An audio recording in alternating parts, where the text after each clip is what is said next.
A lot of time thinking about what the importance of fly fishing is, what the importance of bamboo rods are to the angler who are attracted to them, what makes a bamboo rod special. That makes it better or worse than graphite. It's sort of like comparing apples and oranges. Probably as good as anything as this day, as still as can be. It'd be actually a crime to be out here without a bamboo rod.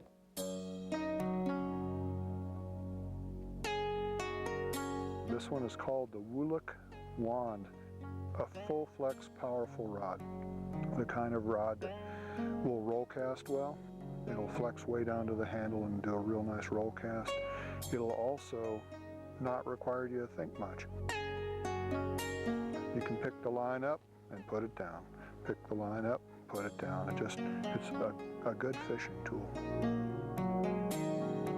The structural makeup of this is very closely linked to composite physics. Actually, calling bamboo a composite in many cases to bamboo rod builders is usually a bad idea, because they don't like to think of it that way, because nobody ever really brought any composites thinking to the world of bamboo. Bamboo is like a divining stick. It always leads you to water. And I've never been discouraged. That's always led me to the right place, and water is what it's all about.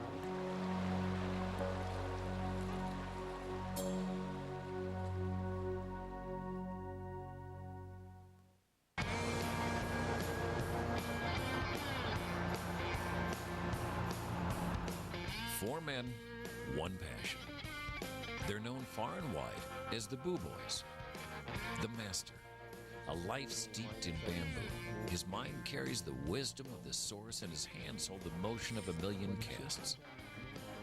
His philosophies of craft and life are inseparable. And a little horseradish. Jeff likes lots of horseradish. The hotter, the better. The author, the unofficial spokesman for the group. He finds stories in the sight and feel of a living rod, in those that he makes for others to use, and in those he makes for himself. We know what we want and we know how to get there, but we're not as uptight about it as a lot of people. We just kind of think that if we do every step and do it right, that's going to, in the end, produce a rod in which we're happy to have our names attached to it. The Craftsman, a lifelong builder of fine and durable goods. For over 2 decades now, immersed in the culture of cane. My gosh, you haven't lost the touch there, Jeff. He's the outlaw of the group, an unkempt mountain of a man with a sense of humor as large as he is. These are our solar panels. There's about 1,000 watts of panels there. And the dish is my phone antenna. In the background, you can see my solar clothes dryer.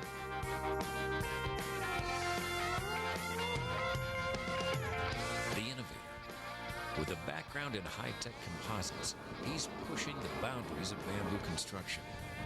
With a tenure of just under 10 years, he's the newest of the Boo Boys. You might not want to show them that high-tech heating element. The toaster oven from the dump. When Glenn Brackett and his business partner moved the R.L. Winston Company to Twin Bridges, Montana in 1976, their logic was simple. What better place to build some of the finest fly rods known to man than in the heart of some of the best trout water in the world?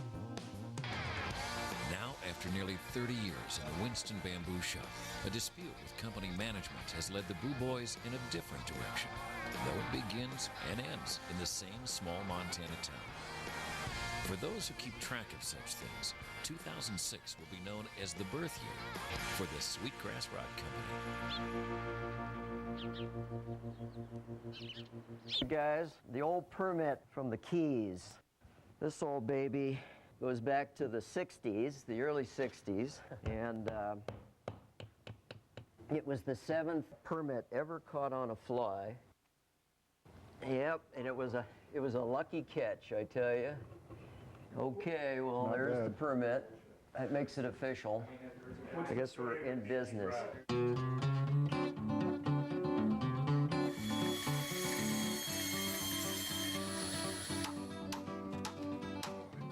But we've always said you can't build a bamboo rod on a time clock. You getting some solid with the head, or should we put something else there? Oh, we're digging in a little bit, but it's okay. Bamboo's a very fibrous material, and so it splits easily. There's a misconception that bamboo's a fragile rod, only to be taken out on special occasions, when in fact bamboo is an incredibly tough material. Unlike many graphite rods, it's a material that'll last you your lifetime, something that you'll pass on to your friends or your family. It will go through several hundred more processes before it reaches the final rod phase, and that could take a period of upwards of 1 to 2 years to go through that whole process. For me, bamboo is a material that I like because it's alive, and it challenges me in a number of different ways as a craftsman and also a user in terms of a fishing material. That's what we like to see. On a dry, too. All right, even better yet. And it continues to challenge me in all the right sorts of ways, so it keeps that alive, too. And it complements so many things. History, the sport, a lot of things. Island malt.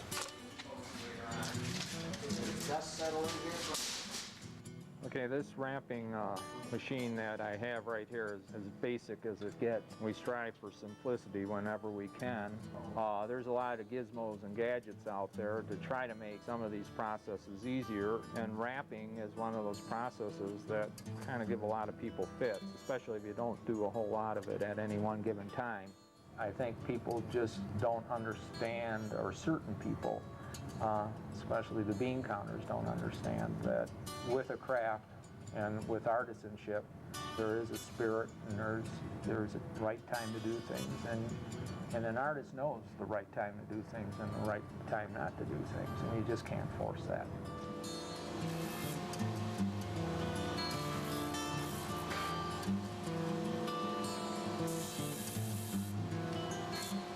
When you go fishing, time sort of doesn't exist. And it's the same with building rods. It just sort of goes away. You've got this odd task to do, or whatever it is at the time, and you go from there and you just slowly build upon it. And the clock sort of fades out of the picture.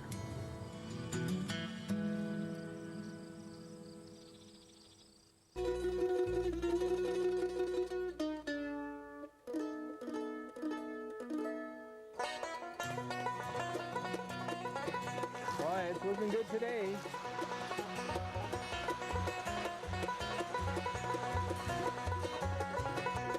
What does it mean to me personally to be surrounded by these talented fellows?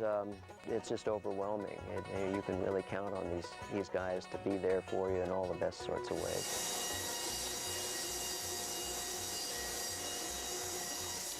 What a whopper! Look at him. Oh, boy. Oh, what a beauty. These days with the Boo Boys are very special to me. I mean, And away you go. we very seldom get out as a group, but when we do, we really celebrate the occasion.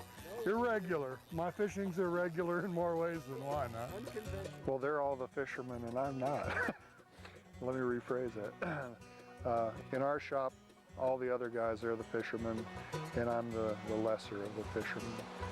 Glenn, of course, is my mentor, and he's fished his whole life, and he goes back not only to the old shop, but Winston days, and it's been in his blood for many, many, many years. So you see a lot of these still around, still in use, still very much valued, and still very fishable, which I think is an important aspect of bamboo, that it can still find use and still be very much a fishable action and be considered a good usable fishing rod. With Glenn, he's obviously a guy that's been just driven by the craft. He's somewhat synonymous, and no one really realizes, no one could ever grasp how much time he spends building bamboo rods and dealing with them and doing something with them. Wayne and Jerry are alike in their devotion to the sport. They love to fish. That's what we're in this business for, is just to fish. Jerry has the passion for fishing. He's our ambassador at large. What makes a bamboo rod special? It just is the perfect extension of oneself to have something made of natural materials. And you're out in nature on a perfect day, catching hopefully a few fish. It just doesn't get any better than that. And in a way, you go home at the end of the day and you feel spiritually refreshed and renewed and everything else. There's something going on here on all levels. And that's what I try to explain to people. Wayne loves to fish too. The problem I have with going fishing, even on a nice day, is I'm still thinking about rod action. I tend to be thinking a lot of physics, even when I'm fishing, which is sort of disgusting. Hey, I used to be in snowboards. You do a lot of rigging of things in snowboards. He loves to fish and he's not satisfied with anything. Actually, what happened with fly rods was I found that the finishes I used on boards worked great. The adhesive holding the blank together is the same stuff I use pressing boards. And the technology was essentially the same. Both things have to bend. There are limits to how much technology you want to be thinking about on a river, of course. It's just two sides of my competitiveness. Part of it is I work hard to catch a fish, which hasn't happened today, but I also work hard to keep improving the rod. I just really think it's important, no matter what you're doing, to like the people you do it with. And whether that's work or pleasure or both. This is a situation that's both, really. We don't always agree on everything, but we trust each other to tell us to be square with each other. And we just like being together, I guess. I don't know how you put words on it. Kind of like a marriage. It's either magic or it's not. And so it's magic. Fishing America is brought to you by the next Ford F-150, built Ford tough. And by Scott Fly Rods, the ultimate fishing.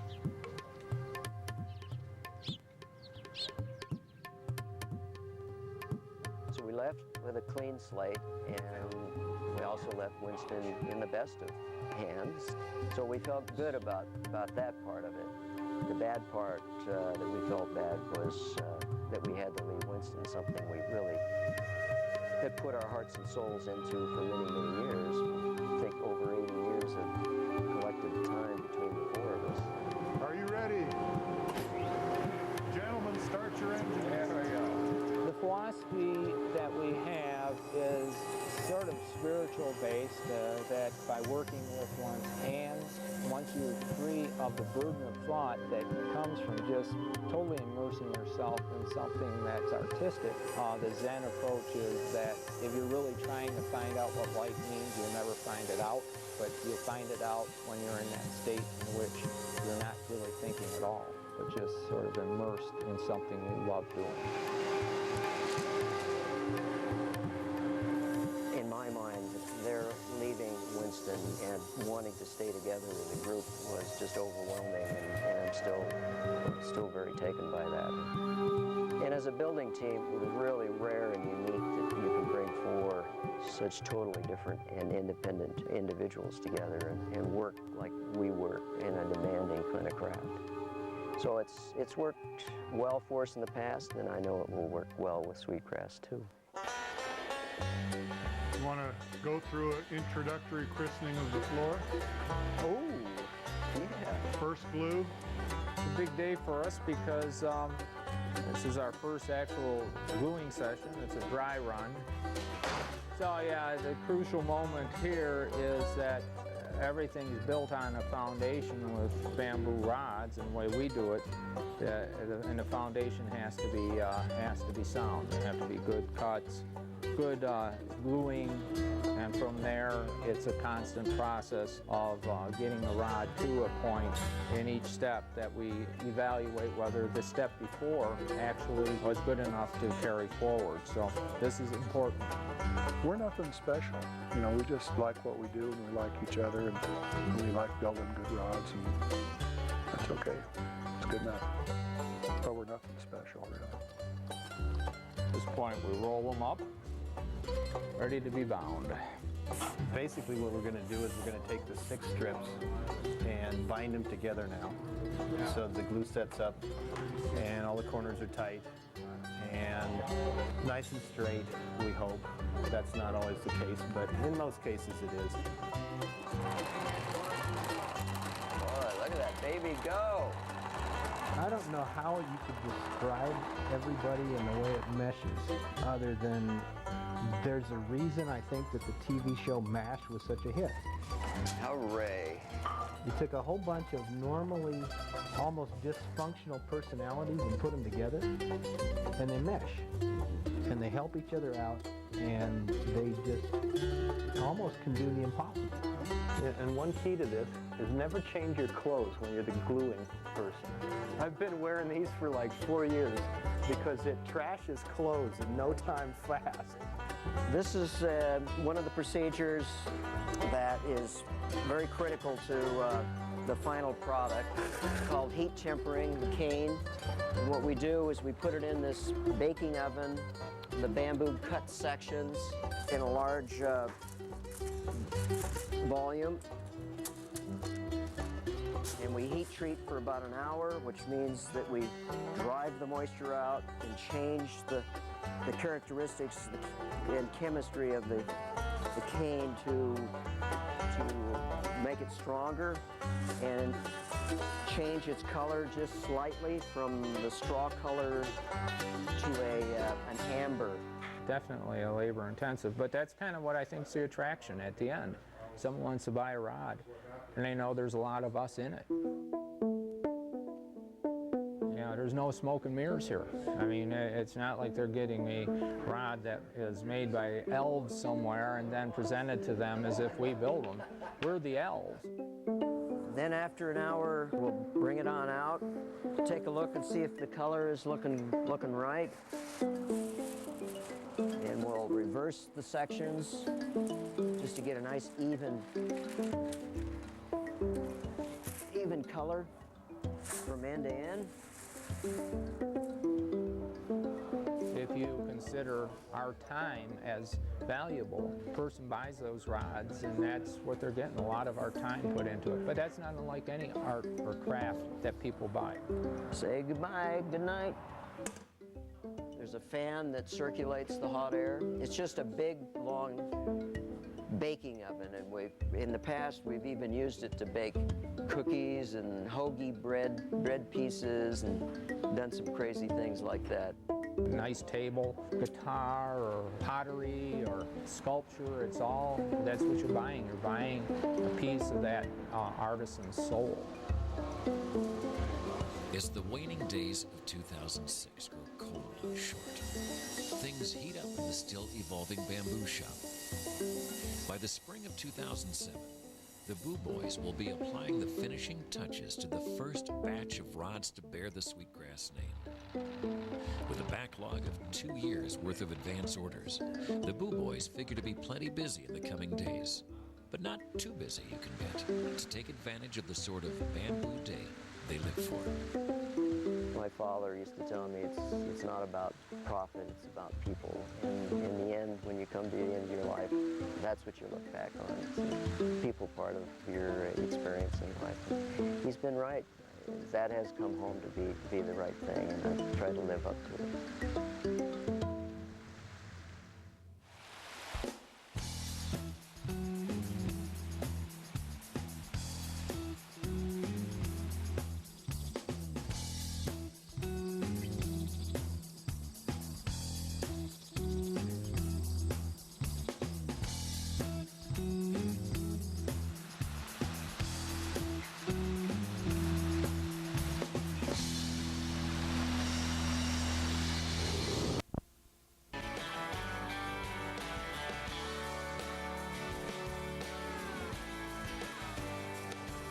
Yeah, Steamboat for sure is known for being a world famous ski area in the Champagne Powder, but it's also known for being more of a town.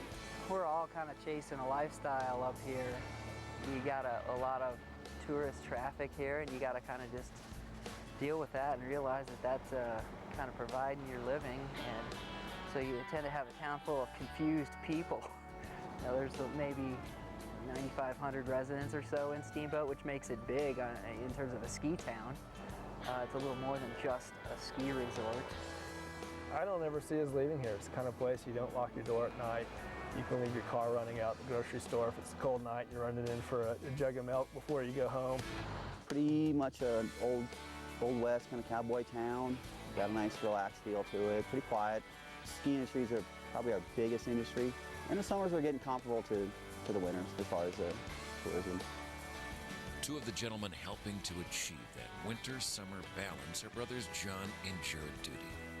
They've nurtured a year-round outfitting business in the heart of Steamboat Springs. The winter provides them and their guides with a little extra fun time. Of course, the key to any playground in any season is water. And aside from the frozen stuff that coats its defining mountains, the Yampa Valley is blessed with a fair amount of world-class trout water, even if most of the world doesn't know it. It's not a real well-known area. When you think of fishing in Colorado, if you were to name a handful of rivers that would come to most people's minds, I don't believe the Yampa would probably be one of them. But that's kind of one of the cooler things about the Yampa River right here is that we don't get some of the pressure and some of the weekend warriors up here every weekend trying to bang out the water. I think the Yampa provides anglers an opportunity to catch 18 to 24-inch rainbows every day, and there's not a whole lot of places you can go do that. Just a real diverse valley over here, and I think year-round, just terrific angling opportunities for just about anybody, novice to expert alike. So he's about almost 4 pounds. Nice. Look at that now. Now, that's what I saw when he came up. That's disgusting. It's just bent backwards. He's such an old fish. Look at his jaw. It's actually crooked. Nice fish, Jared. There you go.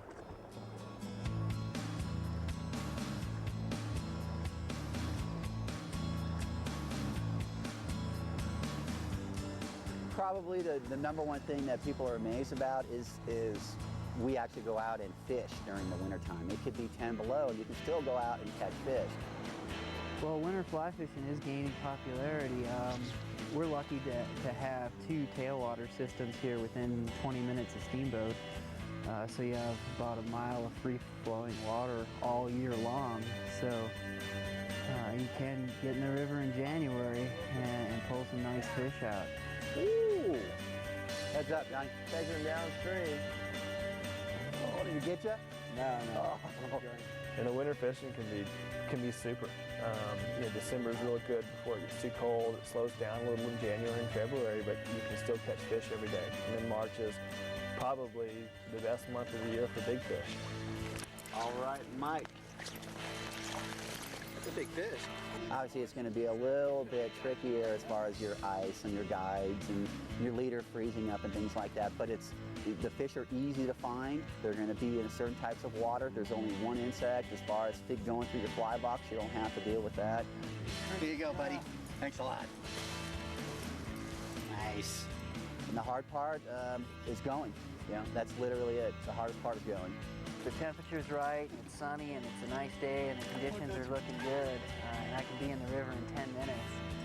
But if the snow's flying, I'm usually up on the mountain trying to get the turns in. 6 inches in now. Yeah, some mornings, depending on how cold it is, if your truck wants to start, that's a pretty good sign that it's probably too cold to get out there. But once you get out there, it's so different.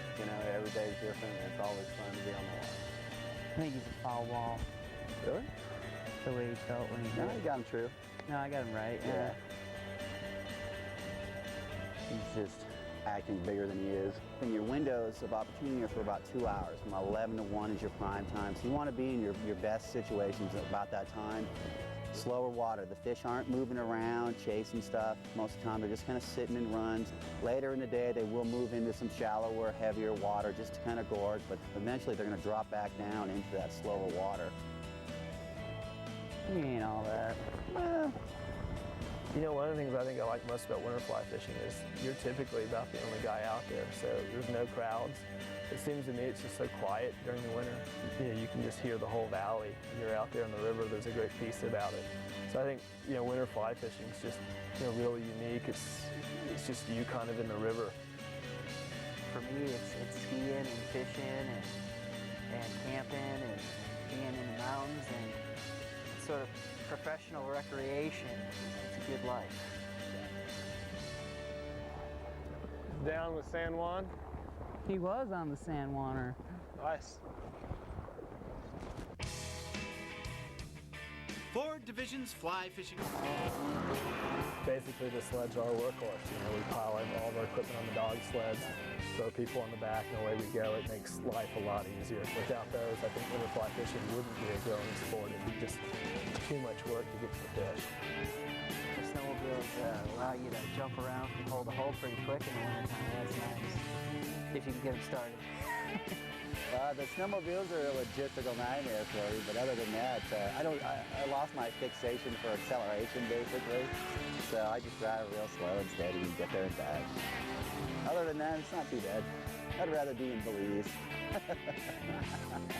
And obviously in the winter, post-holing through, you know, knee-deep snow this winter, but chest-deep snow in some winters is near impossible.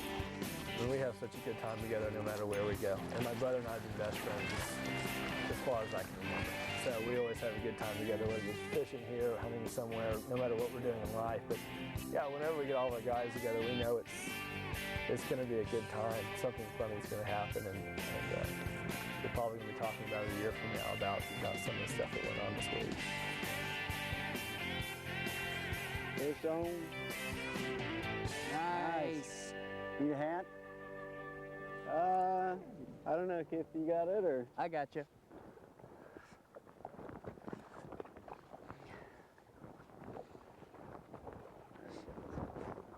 On that section, you expect fish anywhere from 17 to 24 inches on the average, which is, you know, fairly unusual. Even through the public sections, the Stagecoach Tailwater and downtown, it's kind of similar. I mean, you'll see a lot of big fish, more than you'll see in general on a lot of other rivers. And a lot of it has to do with the diversity of our food base here. I mean, we have crawfish and sculpin and days and a lot of bigger things in the river that the fish can eat besides just the insects. 19 inches. A little midge, black midge. A little midge.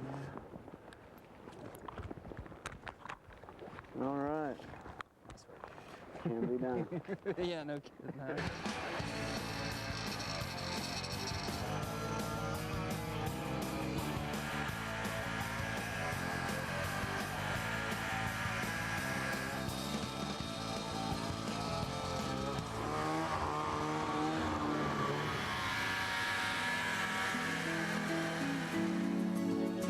Dams and fishermen have had an uneasy relationship over the years, and for good reason. But it's hard to deny that tailwaters have created a singular dynamic in trout fishing. And when the Yampa calls in the dead of winter, you know somebody will answer the bell. I'm trying to wake them up with all the feeding.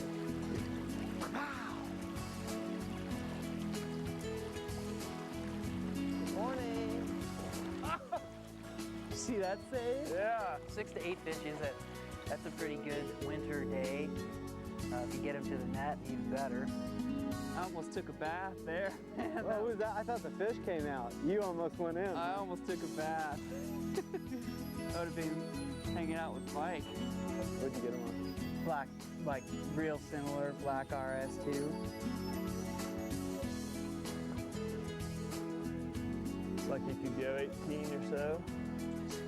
Well, I've known John and Jared since I moved here. About 99, I started working for John in 2000, and I kind of just met them through going in their shop and just talking fishing with them, and next thing I knew, I was taking trips out for them, and one thing led to another, and here we are 7 years later, and I'm still probably taking 80 to 100 trips a year for them.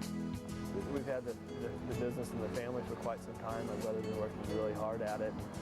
Knew that he'd grown it as much as he probably could without having to hire more people, and it was just an easy time for me to come and help him with the business. And what's really neat about it is our whole family can get involved in it. My brother and I are obviously there almost every day of the year, and then our wives are really involved with kind of more of the women's side of the business. And so I think it's just a great business for the whole family to be involved with, and keeps us all really close. The Duty brothers are great bosses. They keep me pretty busy. Me and Keith are pretty much your top two guides, year-round guides. They keep us pretty steady. Got a great business. They got access to a lot of beautiful private water that you have all to yourselves. I think in the summertime we carry almost 100 miles of private water just that you can have. Any different types of fishing you want, they have it. Legs, there's small creeks, there's smaller flies, but good fish. Where we've been primarily fishing is probably our premier water. You want to weigh this, Keith? It's pretty heavy. Yeah. Oh, look at that. That's 5 pounds. You think so? I bet it is. Look at the noggin on that thing, though. We actually send out a form with every customer saying, okay, how was your experience and what would you change? And the feedback we get back from our crew is really positive. So they've got to be doing something right out there. Okay. Right there. Okay, I got his tail. Okay. It's only 23 and a half, but he's got shoulders. You say it, pretty girl. Nice fish. Thanks for playing. Woo. Sweet. Good job. Thanks, man. Okay, break time. I gotta.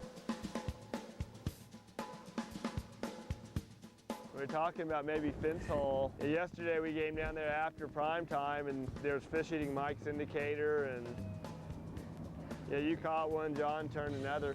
Well, I agree with that. At some point, I think too, we should be in. We haven't fished any of that diversion stuff. Yeah. Right. That flat between the diversions. We should maybe do that early while the sun's still in there. Yeah, by that gate there, there's fish back in that corner. In my opinion, it's actually one of the fastest growing areas of the sport. All right, we snap one off. Then it'd be normal. It'd be a normal day. Another day in paradise.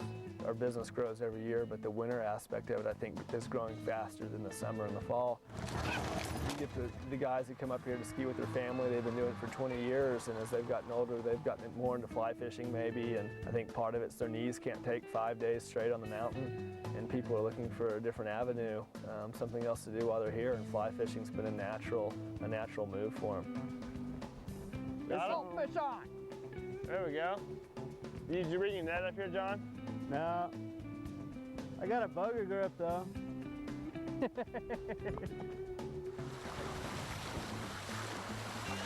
I think anytime you fish in January and February and you're going to be fishing in temperatures that are 12 to 24 degrees, you're going to have to work for your fish, but the ones you catch are going to be really quality fish. A good one? Decent, I think.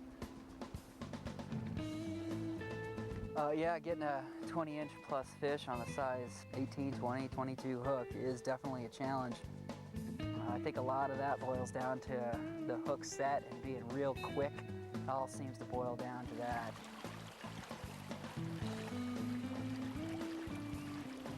Cut low. Yeah. Over 3 pounds. Nice fish. Usually what'll happen is you'll straighten your hook out. So you got to be real gentle with them, and it's not uncommon to take 15 minutes to play a fish out in this fishery here. So definitely tricky business out there.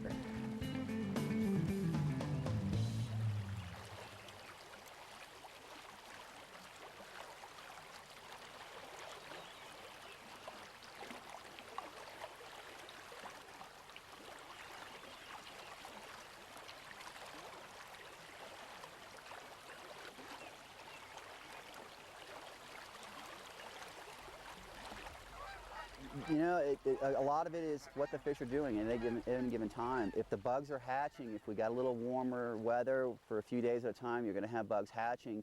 And as those bugs are coming up and down the water column to hatch, the fish they'll move up in the water column. So you'll get a lot of fish dead drifting. We had a lot of strikes on fish as we were swinging our fly. It started to elevate in the water column and the fish would hit it. that's why we probably lost a lot more fish, was because your hook sets aren't as true as if they were dead drifting. Always off. Really hard to keep them on there with with that size of a hook. There we go. Most of the fish that we landed were on the dead drift, and we were able to stick them a little bit hard. These fish aren't real leader shy, but they know what it's all about. They've been hooked. That fish needs Weight Watchers. To you by the next Ford F-150, built Ford tough.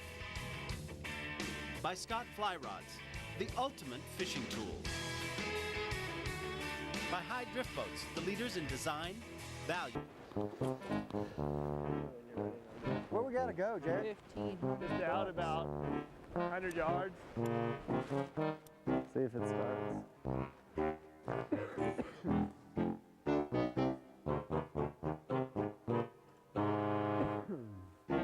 Being on the ice, half the fun of being on the ice is just hanging out, and if the fishing is good, then that's just a bonus.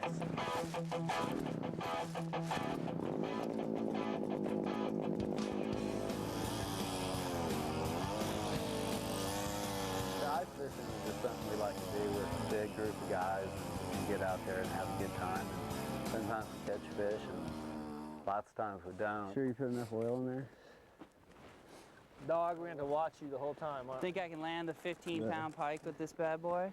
Oh, yeah.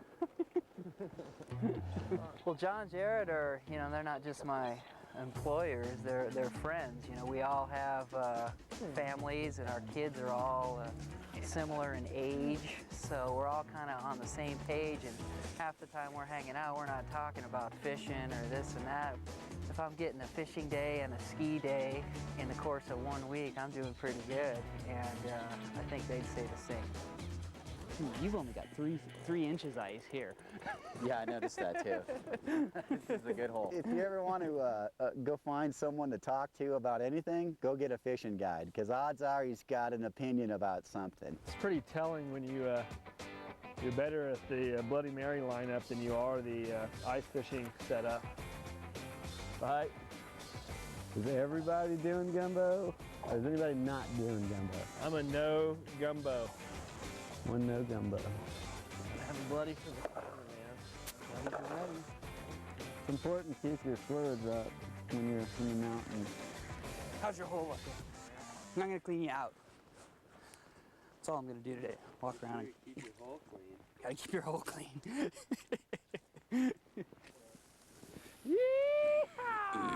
She goes right into the hole. Woozy's like, now that's the sound of something I could eat. Ice fishing is super. You go out there, you sit up at the barbecue pit, eat, drink, be merry. If you catch some fish, I think that's a bonus for sure.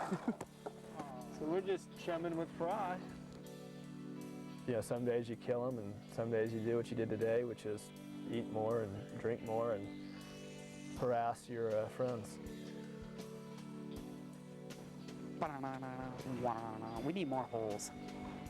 This is a problem. I mean, every day I think I've got the greatest job in the world. Not only am I doing what I love, which is fly fishing and living in a town that most people pay tons of money to come vacation at, I work with my brother and get to see my wife and kids every day and kind of set my own schedule. And long ball. Yeah! Over the shoulder. That's the highlight reel. Yeah, you guys gotta send that in.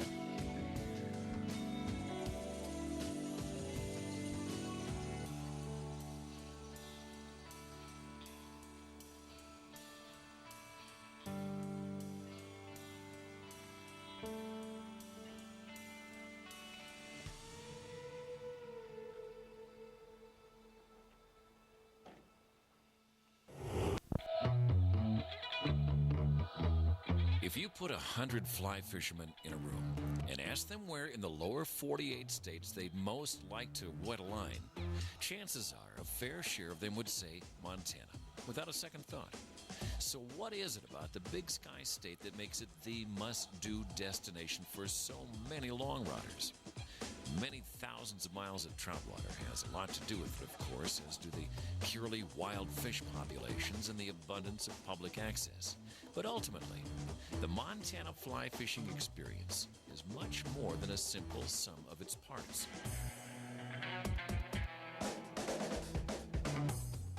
Well, in general, for the trout fisheries we manage, for rivers and streams, we rely on native and wild trout to supply the fishing opportunity. And to enhance our fishing, we rely on protection and enhancement of habitat. Yep. Tim, he's coming your way. Oh, he's sure. coming your way, Lauren. Get the table reeled up. Uh-oh, he might run right to you. Heads up, heads up. In the early to mid-70s, the department was doing studies out of Bozeman and found that stocking of fish was detrimental to wild fish and essentially the fishery. I bet he's on that red dropper. The fishery performed a lot better without the stocking of fish on top of it. That's true in cases where the wild population is self-sustaining and reproduces itself. Obviously, there's situations where that's not the case, and stocking does provide a benefit. Ooh, dandy, dandy, dandy. We're fortunate in Montana that we have a lot of our habitat still intact, and so we've never really relied on river stocking to provide the fisheries. And so, hence, right now, a lot of our focus is on proper catch regulations and habitat protection. There he goes. Yeah, that's all right. I got this. Yeah, that's pretty. Bad at all? Pretty. Yeah. Boy. Heavy fish, aren't they? Yeah, definitely. Yeah, they're really healthy. Yep. It was the fish do better. It was science. And it's kind of hard for people to realize that when you dump fish into a river that you might have less as a result. Fish on, all right. That was kind of the shock. We can't see what happens in the water, but the data plainly spelled it out that the hatchery fish don't perform well in moving water, rivers and streams, and on top of that, they made it a lot worse for the wild fish. So remove the hatchery fish and you had more fish altogether.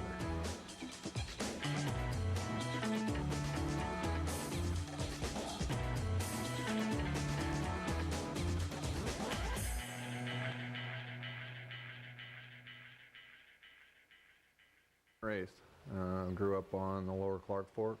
My folks had a small ranch down there and fished about a mile of Clark Fork from a very early age and hunted elk right across the street. It's a good gig.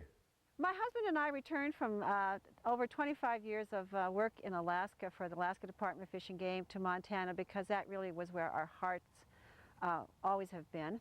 We bought this piece of property on the Bitterroot River and turned it into a small guest ranch.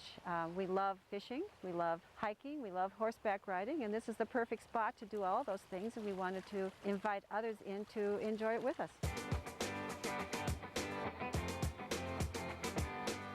At just under 150,000 square miles, Montana is an immense natural playground. Most fly fishermen turn their attention to the western third of the state, where Missoula reigns as the de facto trout capital. I was fishing from a very early age. My dad got me a fly rod when I was 7, and I couldn't stand the thing because I always had such good luck with Colorado spinners and worms. I had my first success on at age 9, and after I got hooked up my first time on a dry fly, that was it. I never looked back.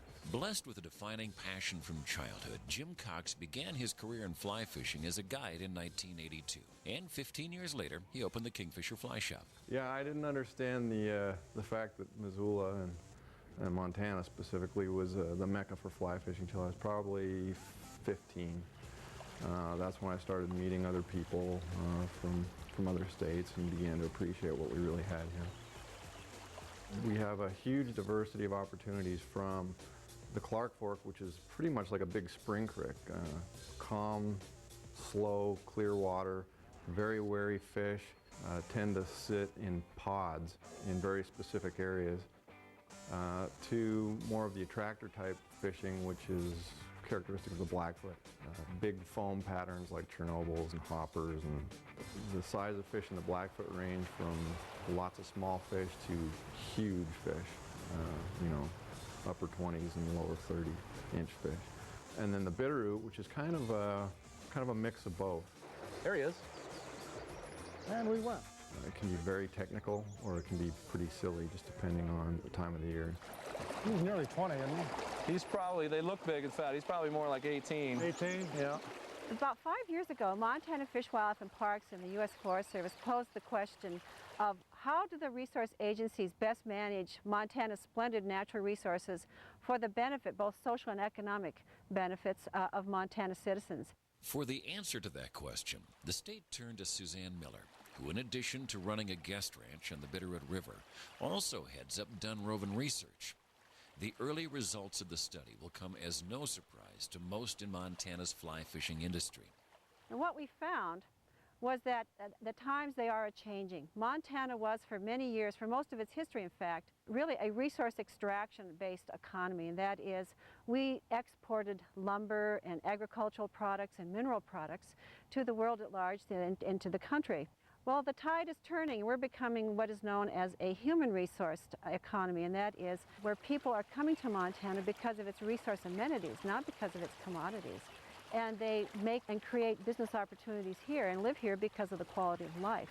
It's the quality of life that's now driving Montana's economy, particularly in western Montana, rather than the commodities that those natural resources produce. Good Lord, excellent job. Big fish, big fish. Primarily the fact that it's just a world-class wild trout fishery. I mean, the rivers here aren't stocked, which is very unique. Don't step on the line. Big, beautiful brown. Everything from the classic riffled runs to great big spring creek situations, lots of lake opportunity. It's just a dynamite trout fishing environment.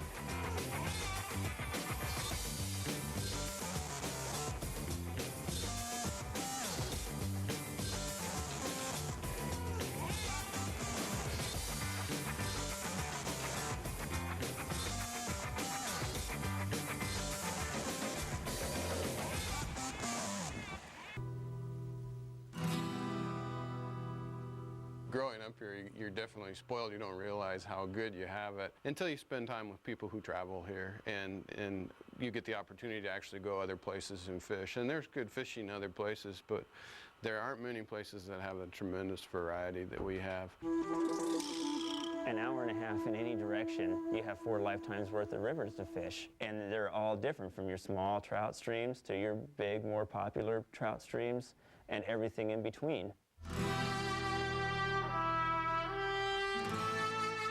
If Missoula dominates the troutscape along the state's western edge, the area around Bozeman is the epicenter for fly fishing in southwest Montana. For an entire population of trout fiends, there is simply no better place to be.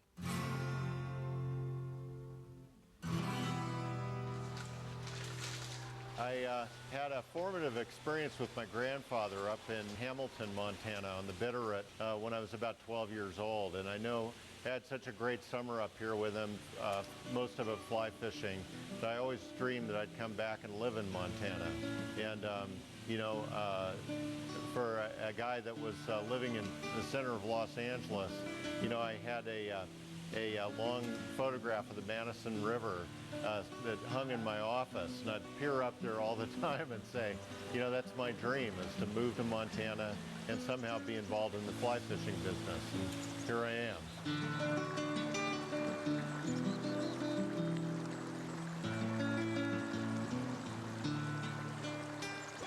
The Madison is probably one of the most famous rivers in the world. And, you know, it had whirling disease problems, and it's still, you know, is slightly affected, but it's pretty much back, and so you have a tremendous fishery there. I think there's just that big western wild mystique still about Montana, and I think there's a lot of Montana that still is deserving of that. We still have, you know, tremendous rivers. You know, we have clean rivers. We have wilderness areas, huge wilderness areas, you know, and we have a small population in a big state. And so I still think, you know, even, you know, 2006, you can go out and fish for a whole day and not see somebody else. And you can hike into the backcountry, and you can see grizzly bears, and you can see wolves, and you can see all the things that, you know, make the West wild, and we still have those.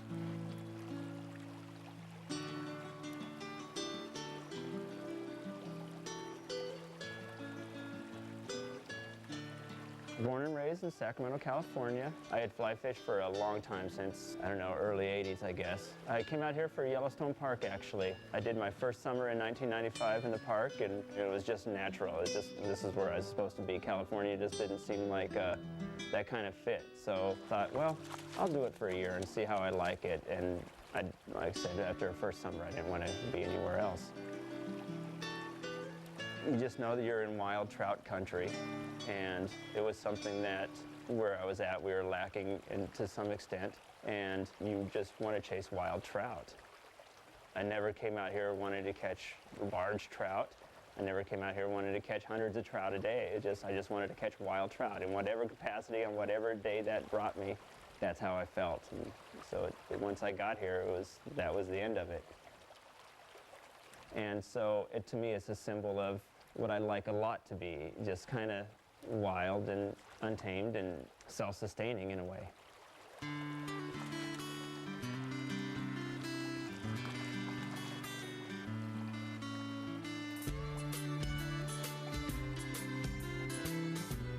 My favorite river of all out here, Big River, is by far the Yellowstone River.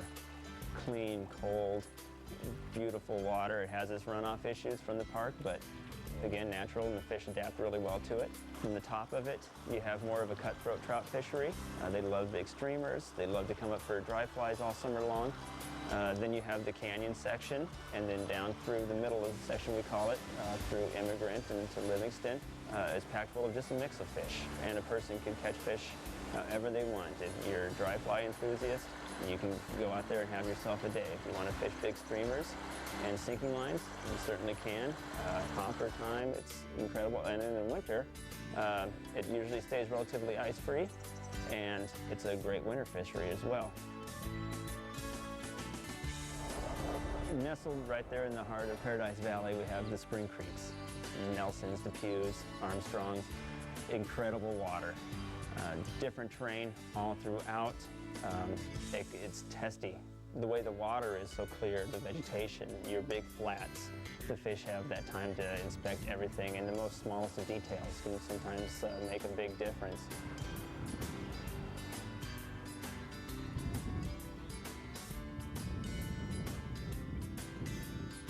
There he is. Light tippet and some incredibly large fish for what the water looks like. They're there eating and content and not really minding a thing. There is no place that I'd rather be right now than Bozeman, Montana. I see it's growing and the population, it scares me a little bit, and I have a lot of mixed feelings about the growth in it. No, I think I'll take the trade-off. I think I'll take it.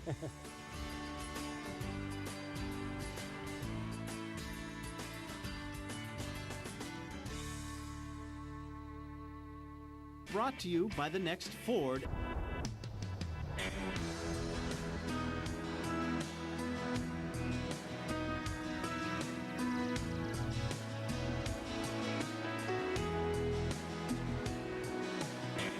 Montana sells itself. It's not hard to sell Montana. And a person coming here is almost already sold on coming here. And they're almost already kind of sold that they're going to have a good time here. And most of the time they find that. But fishing is an up and down thing. We can't guarantee fish are going to be caught. And I'm sure the guides and outfitters would say the same thing.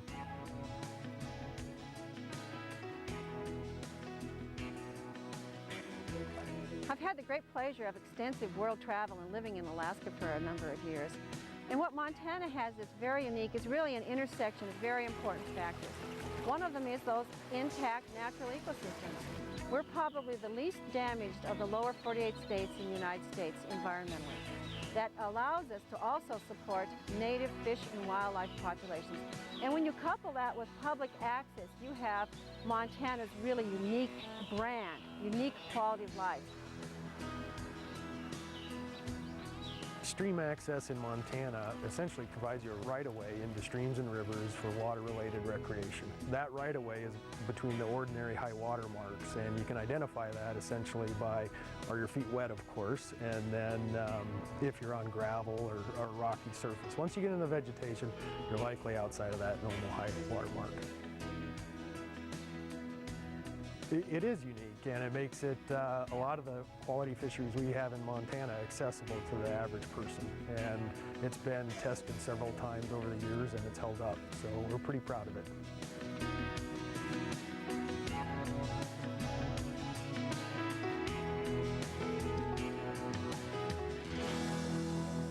Montana really is, in my estimation, the last best place. It's the last chance to keep things right.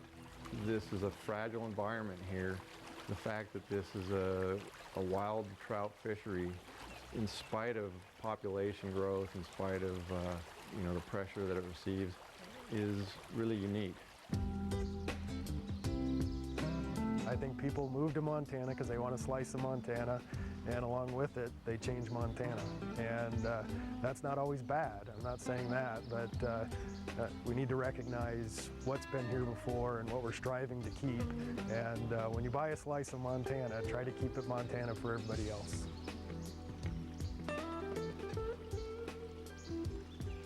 For me, Montana is the way things used to be, and you can go all over the country and see things the way they are now. For me, this is nature at its best. Oh, yes! There you go, there you go! I'm so excited! To be honest, the Montana fly fishing experience is one that transcends both words and pictures. You have to live it, even for a short while, to understand what all the hoopla is about. Thankfully, fly fishing's value to the state is such that it's a good bet the fish, rivers, and scenery will stay wild for a long time to come.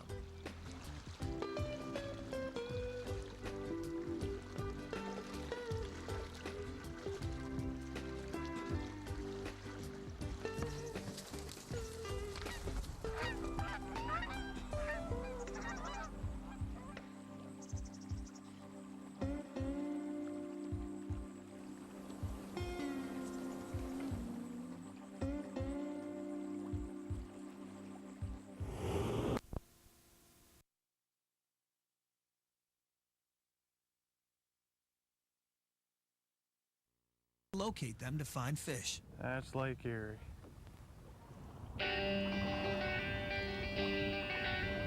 There are many places up here that, you know, really stick out, but in such a vast area, you know, they're really hard to find. And when you do find them, you better make sure you know how to get back to them, because they're just fish magnets. But just the general guy coming out here and just trying to find a place to fish, you know, they're very, very subtle things to look for. There's going to be something on there that these fish are going to gravitate to, and the job is to find that little area. And there's more to it than just dragging baits over rocks. Since zebra mussels were introduced to the lake, the water has become gin clear. Problem is, I don't know if you can see the line there, it's like little tiny razor blades. And get on your hook, they'll dull your hook out. A lot of guys are getting into bait casting gear now. I stick with spinning gear because I can use a lighter line. And a lighter line in these lakes is a real big deal because the water is so clear. You know, a big diameter line, and you're fishing so deep, you can't really get it down in there. That's a nice one. These fish definitely, I think, are line shot. 8-pound test, 6-pound test, and either fluorocarbon or you know, a red line. We were using red line. Actually, I use 8-foot St. Croix rods. You can get away with anything, you know, as long as it has a nice soft tip to absorb, you know, the runs that these smallie make. When newcomers come to the store in search of advice, John has some pretty simple answers. You can't fish Erie the wrong way. You know, if you don't know where to go, just go out there and look for boats. You know, that's what a lot of people are doing. Just go down the shoreline and just look for a pack of boats and just hop on the outside of them. I'm proud of John teaching me how to bass fish because a lot of situations arrive where it's always a dad teaching the son and that there, but stuff that he showed me, you know, what to use, what line, I had no clue what to go for and what to buy. He showed me a lot in the equipment and the technique and in a lot of the ways of how to present it too. For Mike, seeing his son excel at fishing inspires a whole new level of respect. Oh, there he is. There he is. That's a decent fish. I'm very proud to have John as my son because of the things that we do together. Man, pound for pound, these fish are some of the strongest fighting fish I've ever messed with. That you just keep encouraging him, keep on what he's doing, and go for your dream, you know, because one day it might happen.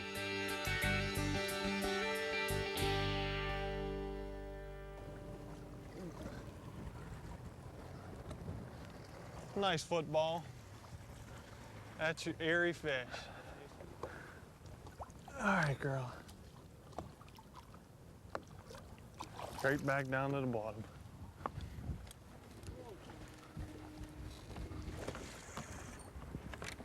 Oh, boy, you were tugging and pulling. I thought it was a 12-pounder. No, it was a tug and pull. Not even a 12-inch rock bass. They just inhale them things. It's amazing what little fish like that will eat. This thing was a quarter of its size. You think it'd be bigger eating something like that? Tell you what, if they grew bigger, they'd be even meaner. We'd be chasing them now. Oh, we'd be catching a smallmouth. Huh? Wonder you didn't get any more drums. Quit it. You're gonna sleep out in the shed.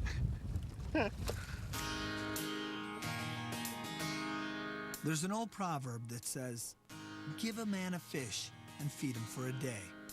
Teach a man to fish and feed him for a lifetime. In the case of John and Mike Yankovic, it's just like that. One guy learns to fish, passes it on to the next, and now two guys share a passion that will sustain them for life. Thing would give you an arm cramp. Now, if you'd have gave me $1 million to pick another partner to fish with, you know, on a regular basis, yeah, you'd be able to keep your money because I wouldn't do it. Here he comes. I don't want to take a chance with this toad.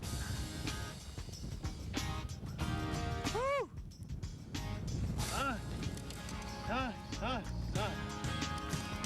There is a 5-pound smallie. We have a lot of good times out there. We don't talk much because we're really in there fishing. That's what you get in Lake Erie. We understand one another because of that closeness that we got from fishing together. There's your show ender. We live out.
Using a first strip diver on a floating line, almost every spot we fished produced.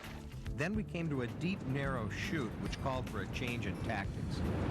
Here's the deal right here. I mean, what's on this end is important. But what's directly above it is the whole deal. Without this split shot, I couldn't get it down. And without this split shot, quite honestly, I couldn't cast it.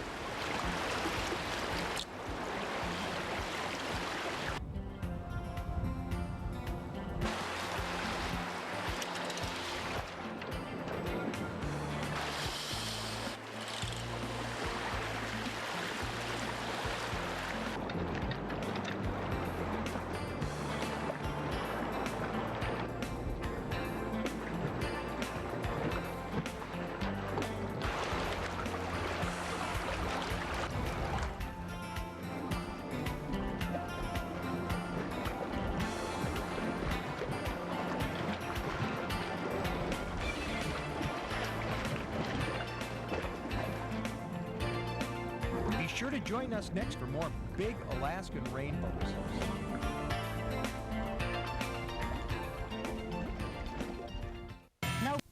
We were making our way down one of Alaska's wilderness rivers in search of big rainbow trout. Outfitter Bob Cusack and his crew have taken me to where it appears no one in their right mind would go.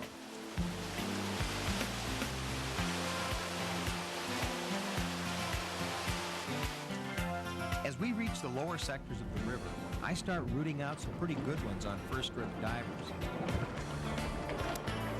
What I've done here is put on a high-speed, high D10 line on an 8-rod with that same olive diver that they've been biting on.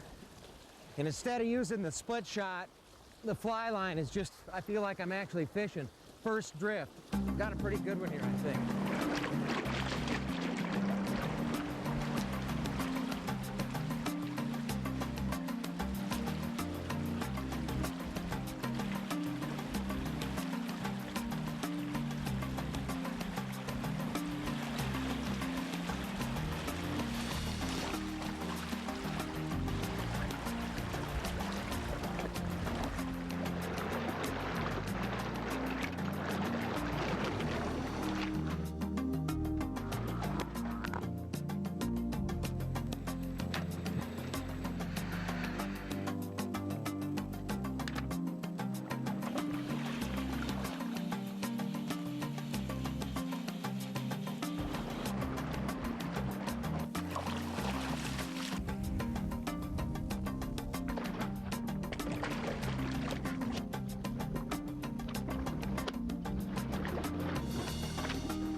What a pretty critter, huh?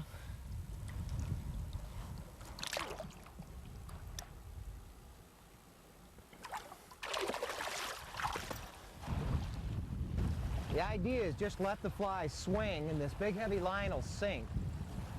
You even pay some out in the hole. What it does is allows the diving fly to work like a crankbait. The bait will actually bump the bottom.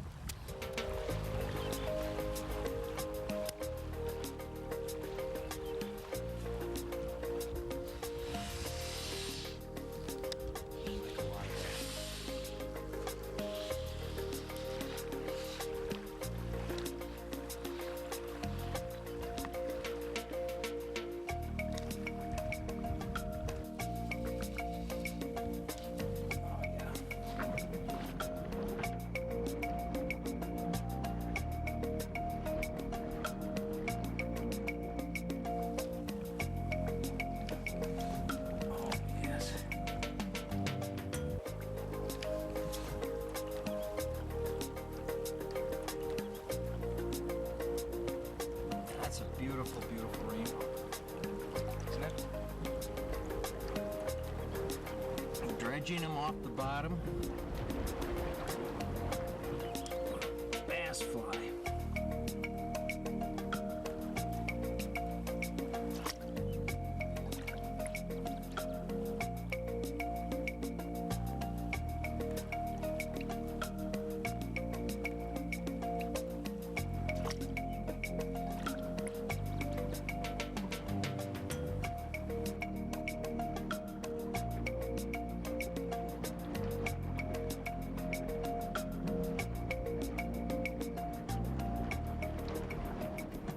All my life, I've had a passion for big pike. I've chased them from Labrador all the way to Russia. And I've been fortunate enough to stumble into some pretty good-sized ones over the years. The most amazing pike water I've seen is in Alaska's Yukon drainage. A trip there 2 years ago yielded some phenomenal fish, even though we were handicapped in having to fish off of an airplane or from shore. But just this spring, an old friend of mine named Boone, well, actually, his pilot's license says Dean Nelson, and his partner, Leon Randerman, have navigated a shallow draft houseboat with bass trackers in tow to the remote region where only float planes have been before. After rigging my boat with a temperature sensor, Leon and I head off.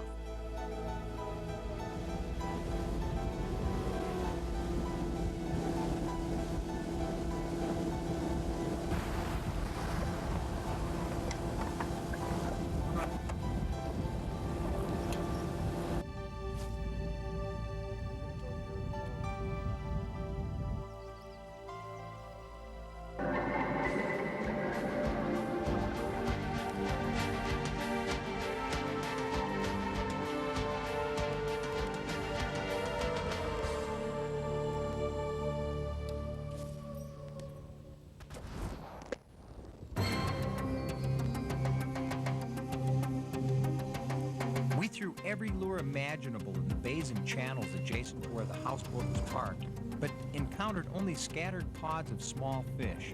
We're just not in the zone. It's time to make a major move further down the river system. Let's go right up here. Let's just go right directly to where we really ought to go. We'll go right here and do that, and then on the way back we'll do that, and then go if we're late for something.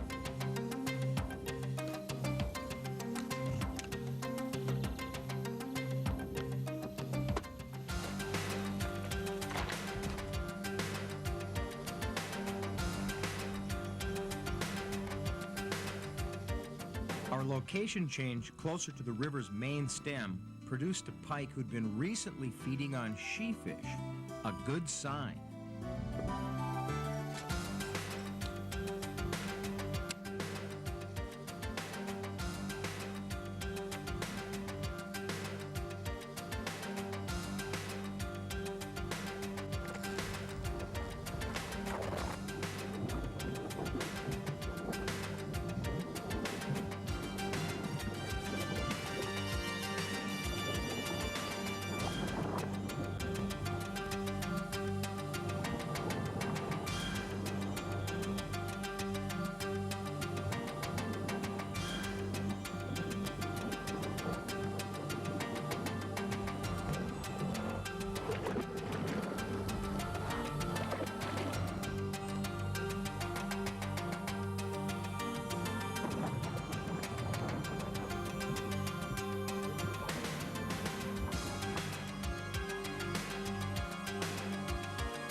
After landing our respective pike, Leon and I returned to the houseboat and made plans to move the next day. The beauty of the houseboat concept is the mobility. Not only does it let you stay with the pike, but it prevents you from burning out the area like a permanent style lodge eventually does. The next morning, we returned to our evening spot, armed with all kinds of stuff. I went to a Jig and Pig and stroked the area where I knew they had to be laying.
I've stumbled into the land of giant pike and have been clobbering 4-footers plus on lures.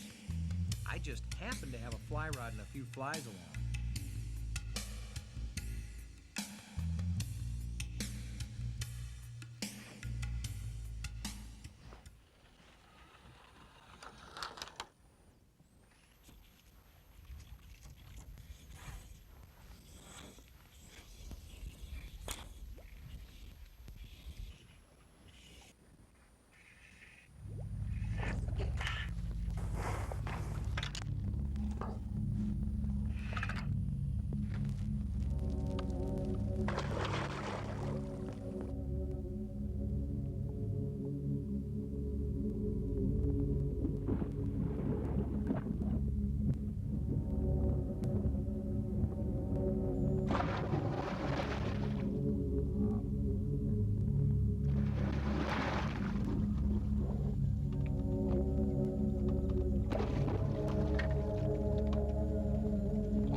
As is the norm in Alaska, just when you think things are really going your way, it starts raining. We decide to return to the houseboat for a few hours rest.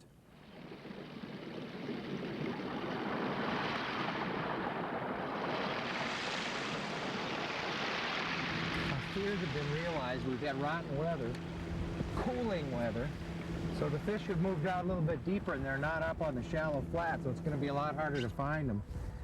They're a lot more neutral to negative, so we're using sinking lines and first strips flies that are a little smaller than the big loud stuff we used earlier. This is what we're calling small to average up here.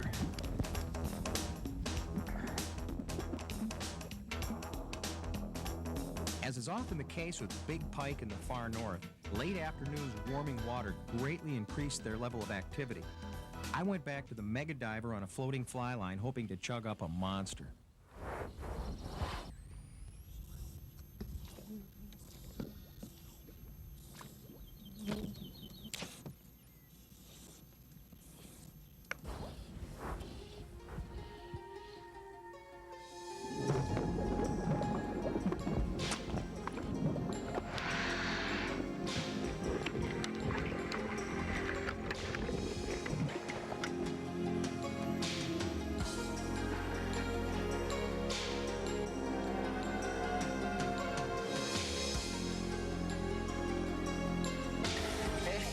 Want to catch the biggest pike you've ever caught in your life, come to Alaska, give my buddy Boone a call, and he will get you into something that looks more like an alligator than a northern.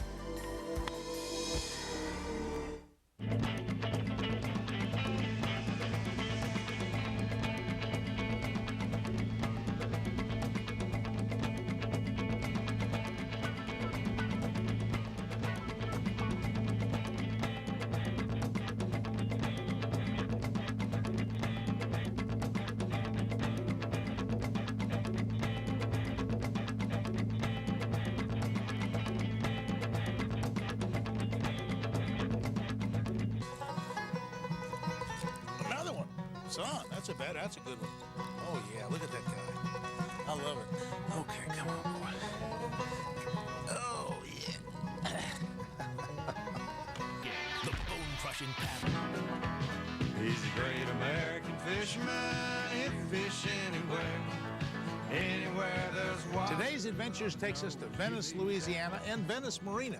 And it's a little-known fact, but this is one of the best bass destinations for largemouth bass in the entire country. I placed 4th in the last Bassmaster Classic that I fished here, and I've had many other great, successful days. So today I'm going to show you a little bit of the ABCs of catching Venice, Louisiana bass. Now, having a good map and a good navionics chip like I have on this GPS is really important to navigate around this area. A big consideration for fishing the Mississippi Delta is having good charts and good GPS units. Like I have this 104 Lowrance with the navionics chip that has an enhanced version of the map. Now let me zoom in and I'll show you what I'm talking about. Going to the 4 Mile Range, you see we're here at Venice Marina and you see all the little ponds, the wagon wheel, all these other things.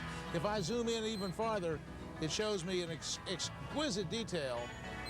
For example, the depths are even shown on this navionics chip, as well as all the marker buoys and all the points of interest. So this is a very complete map, and you need that to get around.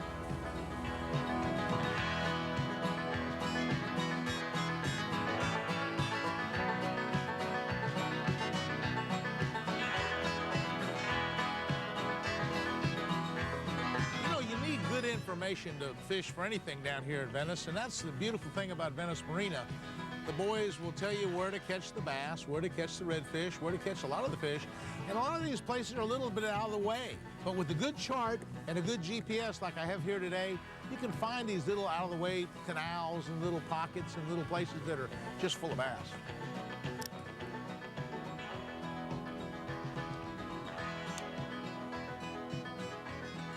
Oh, there's one, there's one, there's one.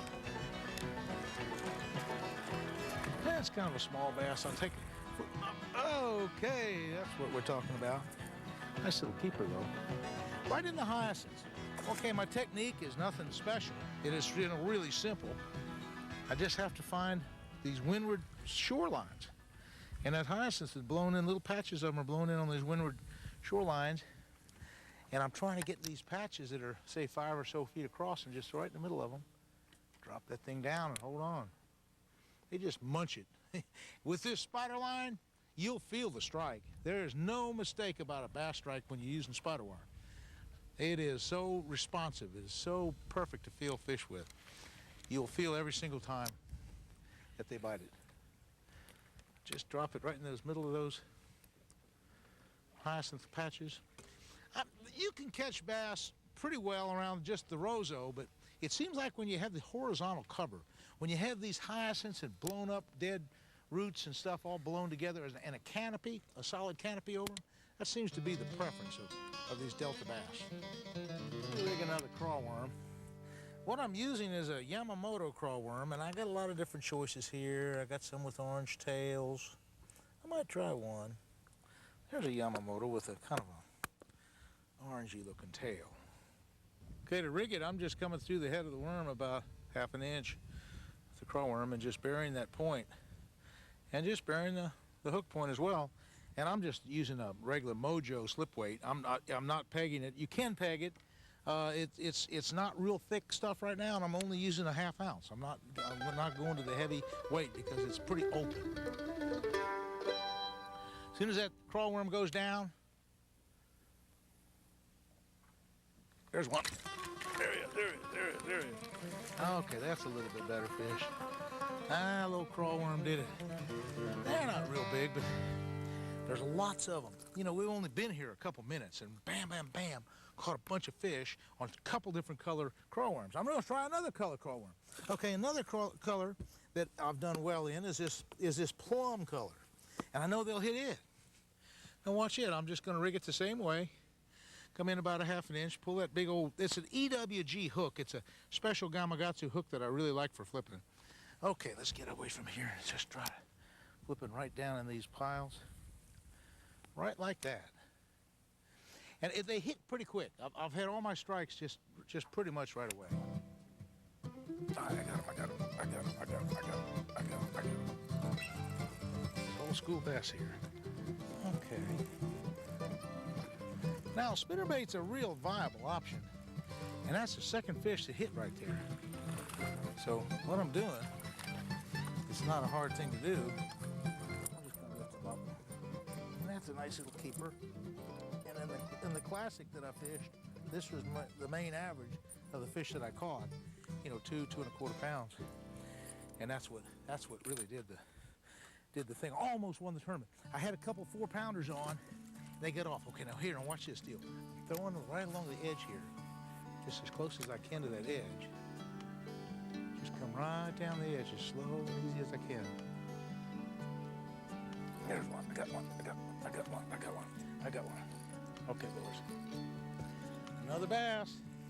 Look at this one. That's a better bass. Oh yeah. I love it. Nice big old fat bass too. Look at him. Now that's a typical Delta, Mississippi Delta bass. It's not that old a bass. I'm just gonna ease him up and I'll show you what kind of outfit I have here. What I'm fishing with right here. Oh, that's a nice one. That's a good keeper for tournament-sized fish. Just explain this little spinnerbait deal real quick. That is a decent fish. Okay, let me let go. Okay, now what I'm using is a 1/4 ounce leverage spinnerbait. Now I could probably go to white, but this is still a 1/4 ounce, and the chartreuse is a good color particularly for the redfish. So I'm coupling that up with 14-pound XXX line on a new little Warrior Series freshwater rod. I've been using Warrior rods and the 3006 Abu Garcia reel, the little Torno Abu. It's just a great little reel. Casts really well. Okay, now what these bass are, they're on the edge. I'm just easing it along. Just slow rolling it. Now what's slow roll? You hear about this slow roll stuff. What's a slow roll? A slow roll on a spinnerbait is nothing more than just a slow speed. It's just the blades are rolling. You just run it slow. So that's what we're doing. We're just running it steady and slow, down deep, 3 or 4 feet. I'm right down the edge of those hyacinths. Right down the edge of those. We've caught 3 fish here, so that's a pretty good sign that there's more here. Just ease down. It's shady. Now, there's a couple deals working here. We got a little current moving this edge. A real shady spot. And there's bait in the water. I just saw minnows go by. In fact, right there's bait. There's all sorts of little shiners and minnows. That could be the secret to it.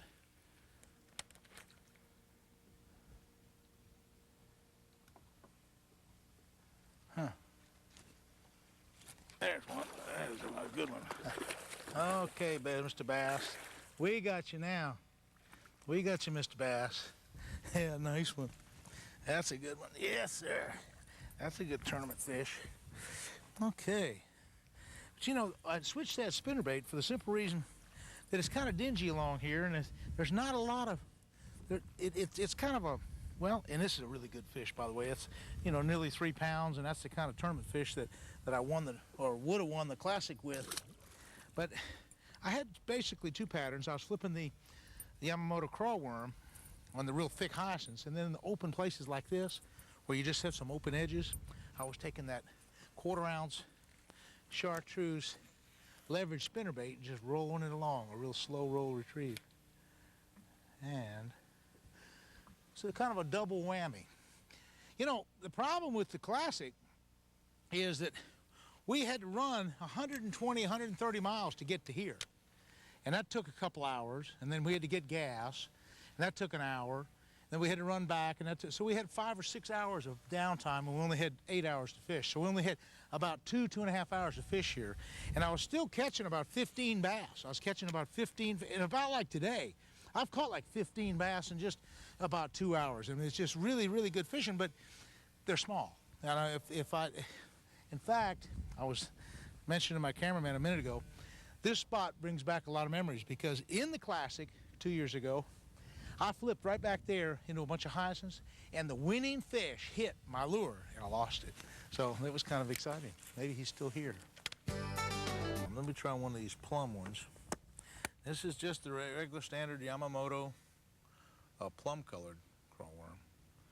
But now, there's one thing that I use on all my plastic baits. I don't care what it is. If it's plastic, it deserves some enhancement, and I always put the Mega Strike on any plastic bait I have. And to do it, I just put one little teeny weeny drop on my finger, that much. It's just not very much at all. And just kind of rub it between my fingers and then just rub it. And it spreads out all over the plastic bait and it's ready to go. Okay. These cross braces are perfect for bass. There's a crab on that one. I see a crab on that cross brace. I think I see two crabs. There's a crab on this side and there's a crab on the back side.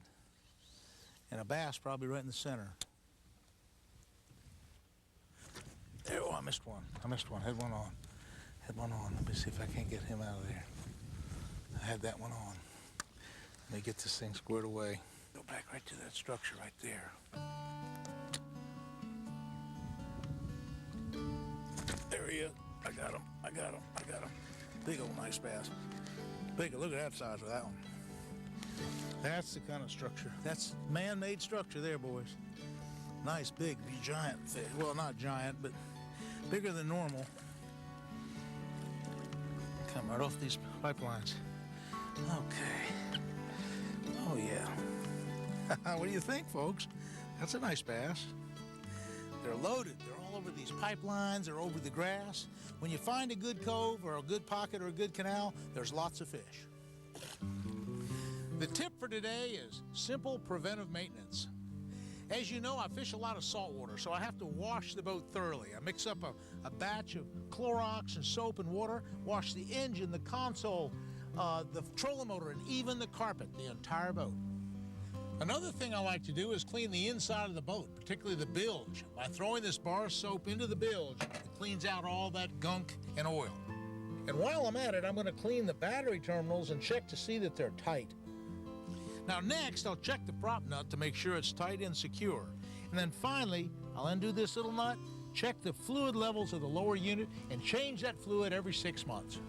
Whether you fish fresh or saltwater, preventive maintenance is a must.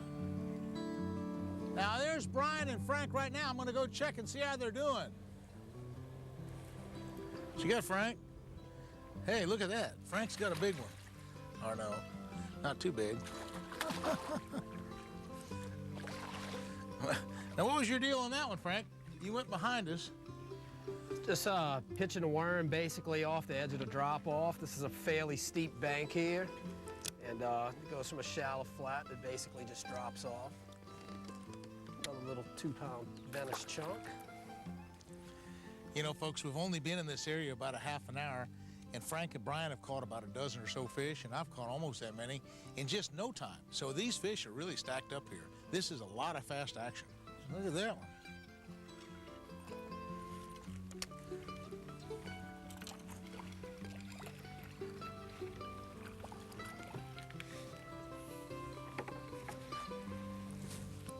Hey, what you doing? Cool. Bottom lip.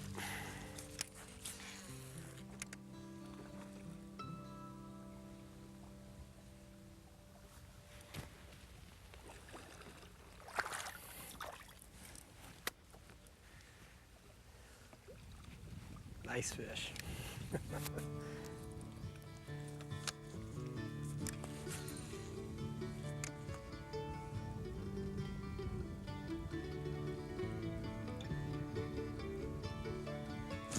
Here's one. I got one. If I can get him over that bushes. There he is. Got him out of that cut. Yes, sir, son. Nice little old bass. Spinnerbait special. I love it. That's a good little deal. Okay. Not a bad bass. He was right back in that little pocket. Now, you know, the advantage with that leverage spinnerbait that I think the big advantage is with that cable design on that hook. Let me just show you that hook for a second. Now, let me just show you the main advantage for using a leverage spinnerbait. It has a cable design, and that hook just bends every which way. And that in itself is a huge, huge advantage because these fish, when they jump, they don't shake that hook. It just bends around every which way, and you land a lot more fish. You just don't have them jump off, and here's another big deal, that this hook is farther back. You notice because of the cable's longer, the hook point is a little farther back. It kind of eliminates the need of a trailer hook. You know, it's a trailer hook in itself.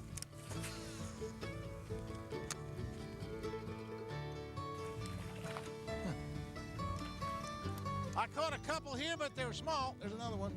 There's another one. Okay, there's another one. Yes, sir. Nice little school of fish here. Little small fish, but they're right here on this corner. Okay, boys. It's amazing how you run into schools of fish. Here in the Delta, you might go along for a quarter of a mile, not catching a single solitary thing. And all of a sudden, in 3 or 4 casts, you catch 3 or 4 fish. The problem is they're not real big, but they're still a lot of fun. And they're just right in this little entrance right here. Just a bunch of fish right here. Oh, you got one. Way to go. Frank's got a nice one. That was all right, Frank. You saw him break, didn't you? Yes, sir. Typical Venice keeper. Now, Frank, I noticed that you're predominantly using a flipping technique, and Brian's using predominantly top water and spinnerbait technique. Is that the way you normally practice for tournaments? That's correct. We usually try to key in on different patterns, see what's going to work best for us, and usually, if he misses them with the spinnerbait, I'm usually right behind him, you know, with a flipping bite. So it works out pretty good. Is I tried a brand new lure on this guy. It's a brand new bait that I've only just the first time I've tried it is today.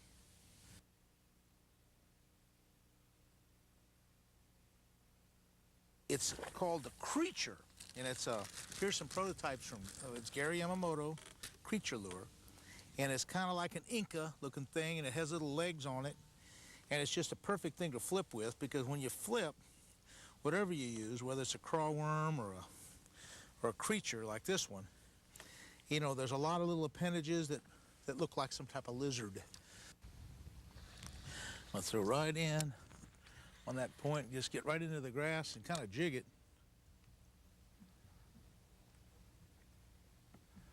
Jig it a little bit.